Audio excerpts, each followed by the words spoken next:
Hi everyone. Today we're going to do a fun activity at home. We are going to make chia pets. I am a horticultural therapist here at the Monarch School of New England, and working with plants helps us feel less stressed, and we can learn new skills and enjoy nature. So, what do we need for this chia pet activity? We need old stockings.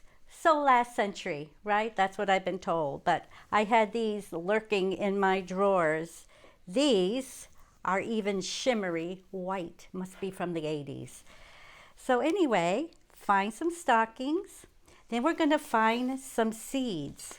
Now our chia pets we'd use what's called cat grass. And these are cat grass oats. You can also find cat grass wheat.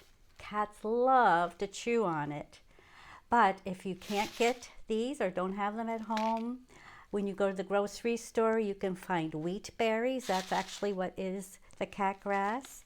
These are oat seeds, so it might be harder to find those. You might have chia seeds at home. You can sprout those. Actually, that is quinoa. You may have quinoa seeds at home. They will sprout, as will chia seeds. Thus we get the name Chia Pet.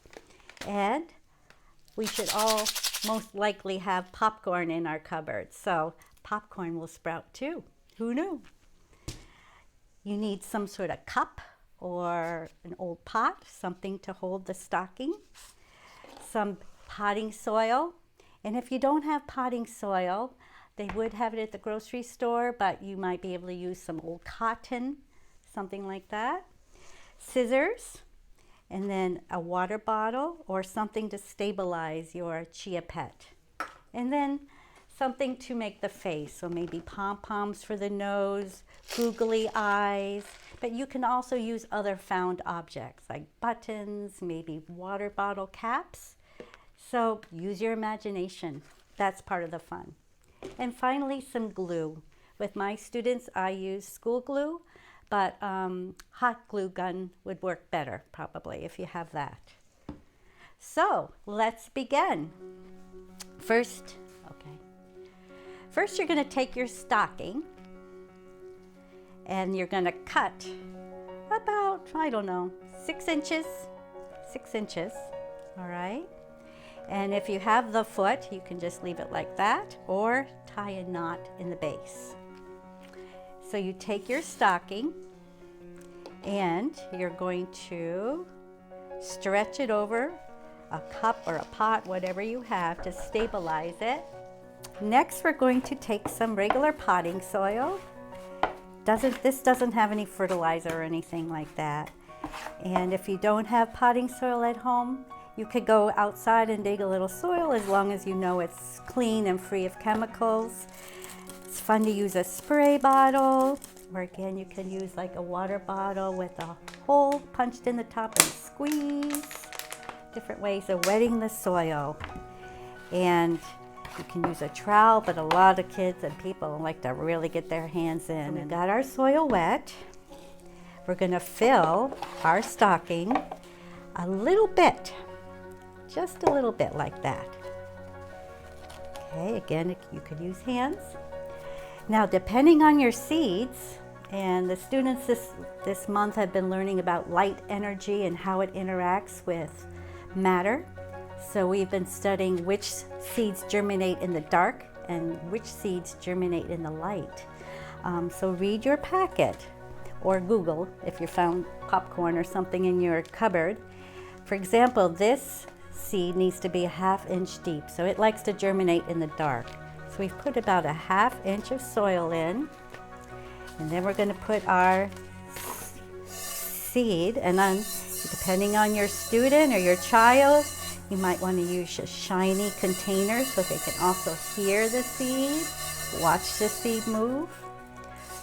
Go ahead and put that seed in, and pretty generous. There we go.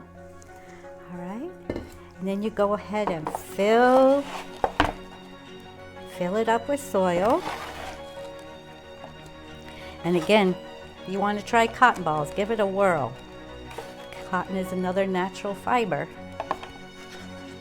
All right, so then we're gonna take our stocking, and I know that you could also use maybe a thin sock if you don't wear stockings or haven't in years. All right, and this is kind of fun. Just pull down and make a knot. So there we go. And our seeds are here at the top. So that's the top of our head. And another fun thing is just to massage, squeeze the seeds in. So again, remember these need to be covered by soil. They germinate in the dark. All right, so there we have the basic Chia pet. So now the fun begins for the decorating. So I'm gonna choose, and again with your child, you can ask them what color pom-pom, or if they want to color a water bottle cap for the nose, whatever they think. So I'm going to glue on an orange nose. And googly eyes are fun, but you could use buttons.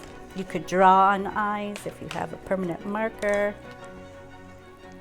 Or maybe cut out some plastic from a plastic container and use that. So we're gluing on our eyes, and voila, here he is. So then you're gonna pour some water into the base of I used here a water bottle, and you're gonna put your Chia pet in, stick them in a little bit, and pour in water in the base. Okay, and then what you're gonna find is as your Chia pet grows, you'll first find the shoots coming out, and then eventually you'll get the little shoots. I'm sorry. First you'll have the roots coming out. First come the roots, then come the shoots. And you can see this little guy, he even has hair, facial hair. So he's going to have a beard. Maybe he's going to have more of a beard than hair. I'm not sure what's happening with him. But so have fun working with nature, getting messy. Enjoy the activity. Once the hair starts to grow, you can cut it. You can shape it. You can see how it grows towards the light.